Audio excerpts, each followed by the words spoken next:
Today's video is about making video for a boat neck top with bows at the back. The back is inspired by a picture I saw on Pinterest.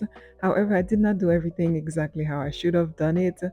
And I will talk about what I could have done better. And in part two, I will show you what better should have looked like. But yeah, I'll show you the picture as we get to the design part of the back. So let's get started. I have my torso pattern here, front and back with my guidelines on there. I am starting with the front, of course, and I'm doing my boat neck design. And as usual, when it comes to designing clothes, you start by putting down your design lines.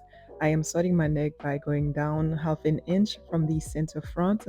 And now I am going to open up my neckline for the boat neck. I am going half an inch past the center of my shoulder, the center mark of my shoulder. That's half an inch past that towards the shoulder tip. And so from there, I am marking my strap measurement, my strap width. That's going to be 1 inch for me. That's what I decided for my strap.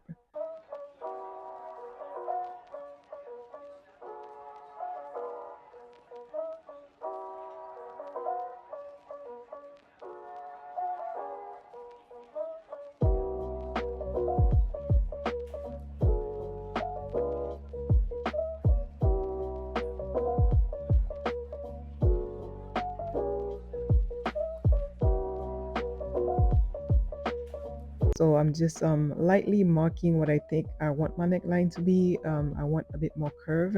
So I just lightly marked that down because I hadn't decided yet. So I'm lowering my armhole here by 1 inch.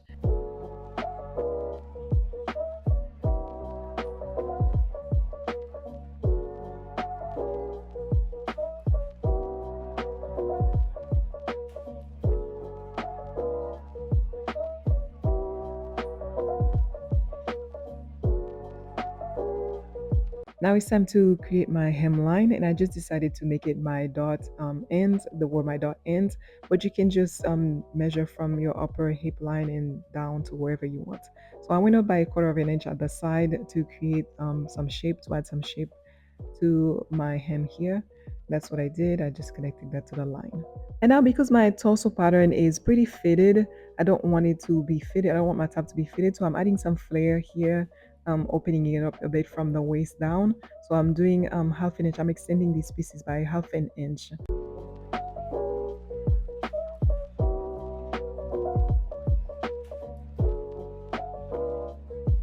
Now it's time to create my inner design line for my princess seam.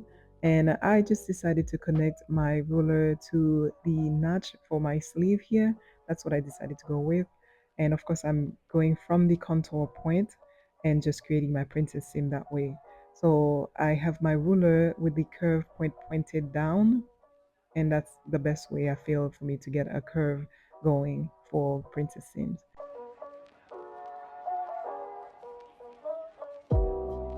And yeah, as you can see for the other side of my dot leg, the ruler top, the curvy part of the ruler is pointed up. It's just whatever works for you to get the curve that you need to get a smooth point. So I am using a Sharpie so you can see my lines better here for my princess seam. And you can see my bust point ended up being maybe like an eighth of an inch away from the original mark, from the original print, but that's fine with me. So this is what things are looking like.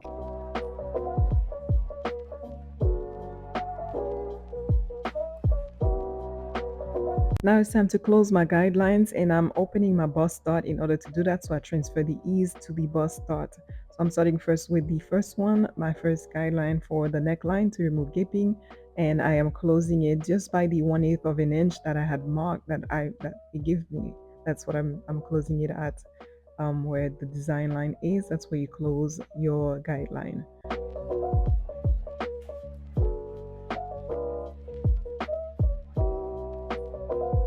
Now it's time to close guideline number 3, and I'm transferring that ease from the armhole into the bust dot as well.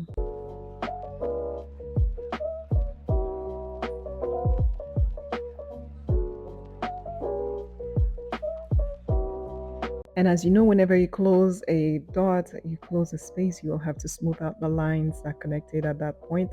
So I'm doing that for the armhole and also for the neckline. For my neck, I decided to also curve around the neck point. I prefer it that way. I think it just makes a smoother connection to my strap for the back.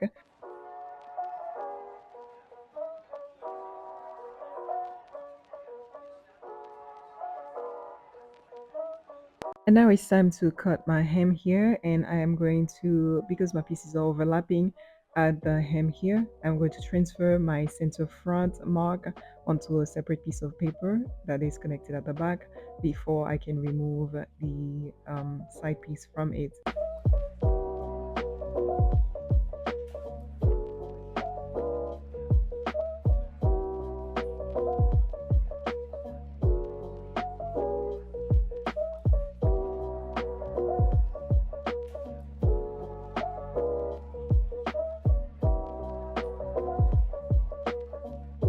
Now that the side piece is separated, I am going to close my dot, which I had transferred all my excess ease to, but it is a princess seam, so it's just easy to just close it there. And then I'm going to smooth out my bust curve. I do move my curve ruler a lot until I get something that gives me the least amount of ease as possible. I have been gaining weight. I am not trying to take out too much ease. I believe I only took out 1/8 of an inch.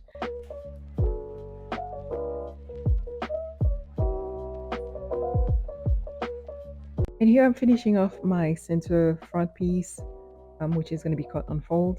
And as you see here, I am extending that line that is my upper hip line instead of my hem line. That's the point that I extended, and that did confuse me because you'll see what happens next. So as you see here, instead of cutting from my actual hem, I end up cutting off my upper hip line, shortening my top. And I did not even realize that until I put the pieces next to each other and realizing that one was longer than the other. And I had to make the changes and just decided to shorten my top overall.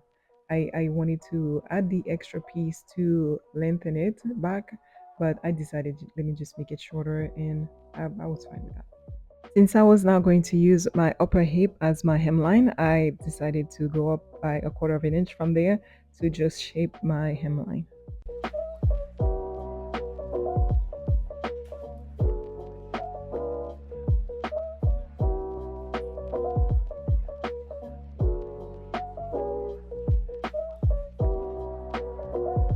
After remembering to remove my shoulder ease, I was done with my front pattern design. And this is it for my boot neck. I guess you can call it a shallow scoop neck because of the curve, but it is a boot neck for me. Now it's time to design the back, and you're seeing the picture that inspired the design for the back here. And of course, you already know from the front, my top is not a crop top, so everything is not exactly like the picture. It's just an inspiration. I like the bows, and I decided I wanted that in a pattern, in a garment. So that's why I am doing this. And you can see from the neckline on the model, her neckline is likely not a boat neck. It's probably a V-neck because of where the straps are. It's very close to her neck, so it's not a wide neckline. So mine is different. Everything is not exactly as it is on the image, and that's the only image I could find. I could not find anything on the designer's website. It's from their 2023 collection. Vogue wanted me to pay to see the collection, and I was not willing to do that. So that's all the picture I have for just that one picture for the back. All right, so for my shoulder at the back, I'm doing the same thing I did at the front. Go half an inch from the center of my shoulder, and then create my strap, which is 1 inch from that half an inch. Go 1 inch away towards the shoulder tip. And I have my front strap here just to make sure everything matches. And it does match. I don't know why I was doing all that writing, but it does match. So I go and lower the armhole just like I did for the front by 1 inch. And now I'm going to connect that as well.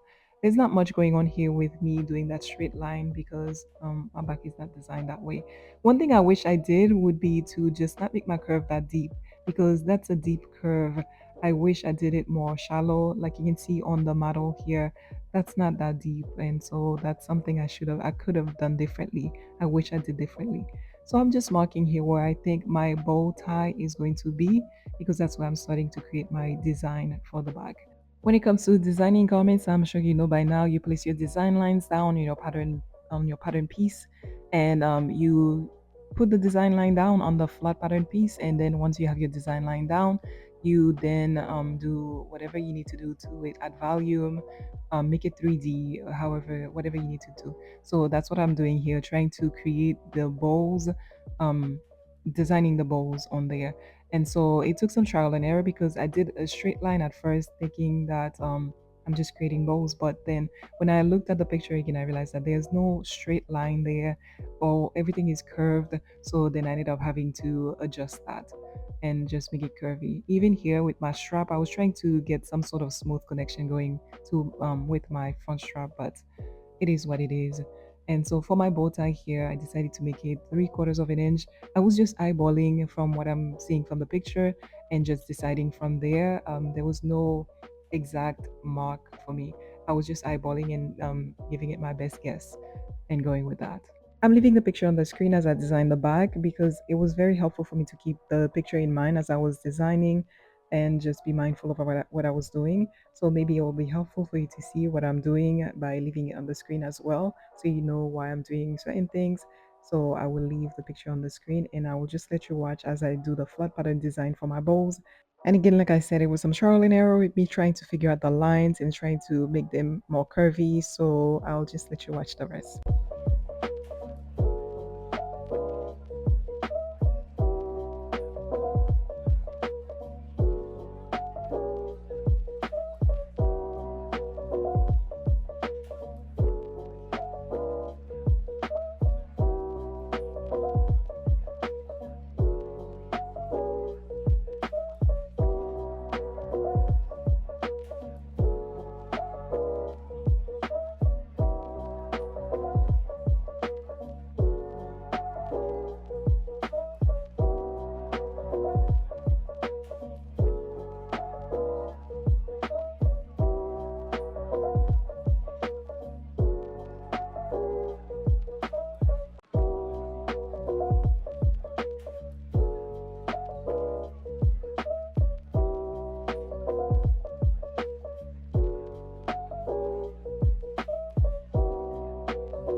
So now I'm drawing my waist piece here, and this line is perpendicular to the center dot line. And this is what it's looking like. It's not really parallel to my actual waistline, but it is what it is for now. I think one day maybe I will actually do something, test it out, and then make videos about it. For now, I just have the grace to do the experiments and sharing it. So that's what I'm doing. And for my bottom piece here, it is going to be shirred. I am doing shirring with it. So the dot is going to be irrelevant because I'm extending that piece. I'm doubling the size of it without a dot.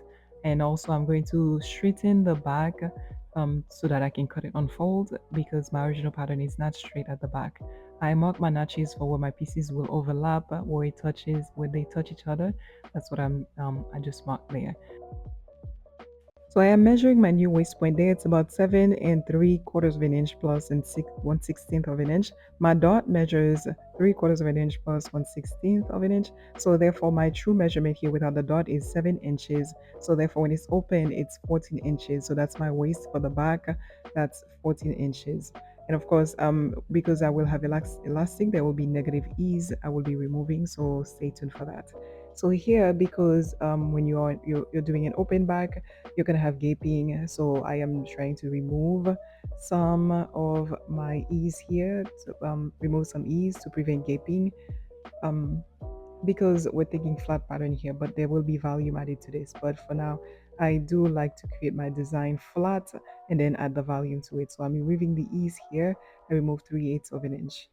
And on the bottom of that piece, it interacts with the dot. The design line interacts with the dot, the contour dot. So I am going to then find a way to close that as well it doesn't reach all the way to that piece. Therefore, I am removing it from the armhole. I am recreating the dot at the armhole. And if I were to go all the way up instead of doing it at the armhole, I believe I would be removing more than I need to. So that's why I did it to the armhole instead.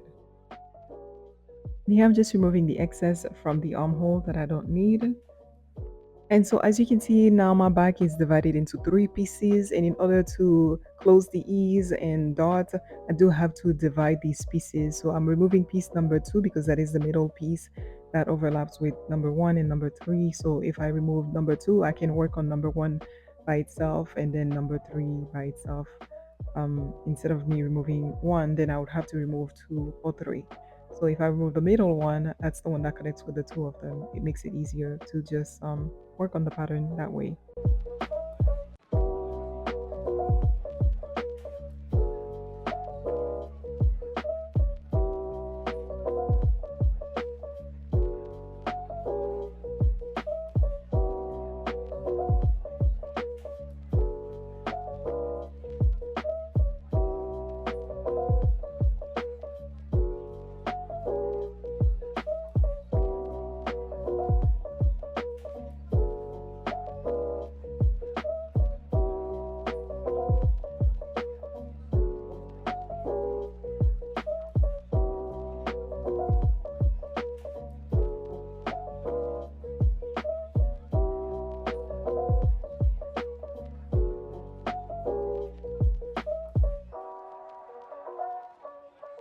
Now that I have piece number 2 copied onto a different piece of paper, I can now work on each one individually. So I'm removing piece number 1 here, and then I'm going to disconnect piece number 3 as well. So I'll have piece 1, 2, and 3.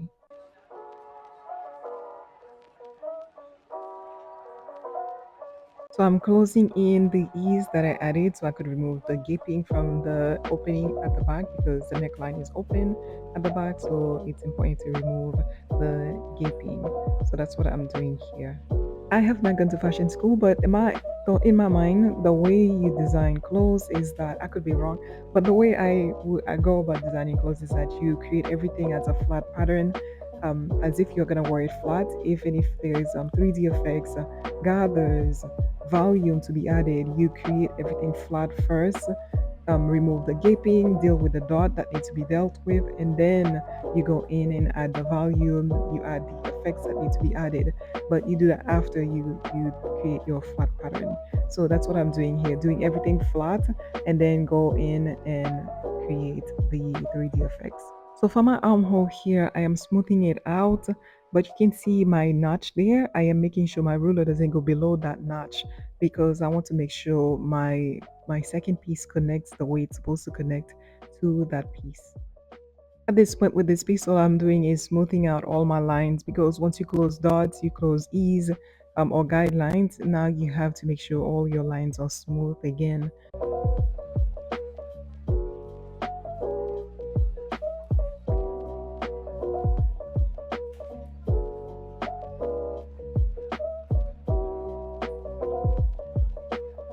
And now the flat design for this piece is finally done. Time for the second piece.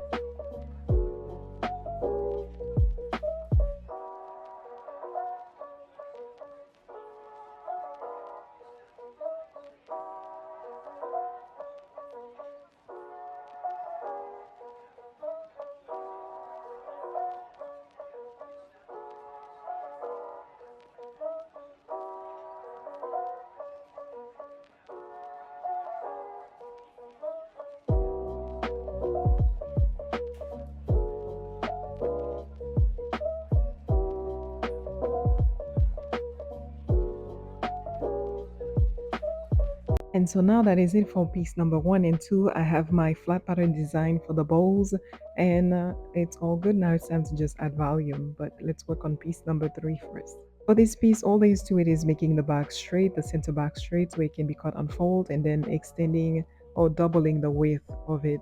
So as I trace it, I am removing the dot while I'm tracing it. I'm making sure I'm doubling it without the dot. So that's what I'm doing here.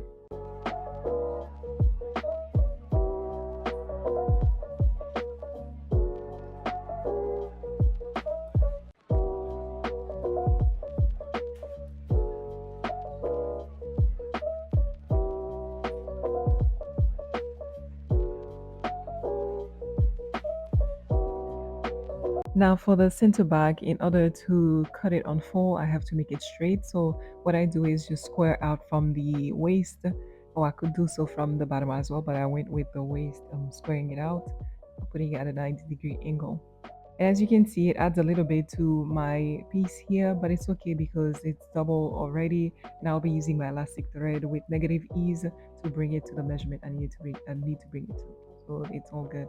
When creating a piece like this, it's important that the pieces are the same in height from the side, from the center. It's the same height because when you're adding elastic, you're going to have to draw lines going straight across. When you're drawing the lines, you want to make sure you have enough height to for it to be even, to be equal. So here I'm just removing my shoulder ease for the back piece at the top. Next, what I do is take my pieces and just draw them onto a new piece of paper. It just makes everything better because I'm going to slash and spread. So you don't want to do that while you have your ease closed out, pieces of tape at the back. It's just not that convenient. So I transfer them onto a new piece of paper and it will make it easier for me to work with that way. It's now time to add the gather effect by slashing and spread, doing slash and spread method for my pieces here so that I can create the volume that I need.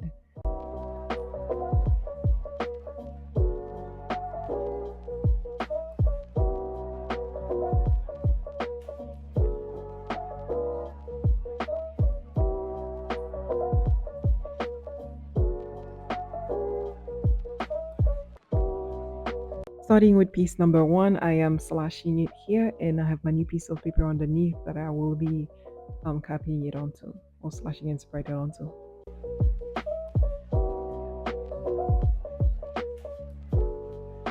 I decided to spread my piece here from 3/4 of an inch to 6 inches. And honestly, I wish I had done it for more and maybe even it out to the side pieces that you see, but I did not do that. But I do think I needed more volume to my garment compared to my inspiration. I feel like my inspiration had much more volume, and I wish I had added more volume by spreading it for more than 6 inches. So it would have been to a point where it levels out to the side.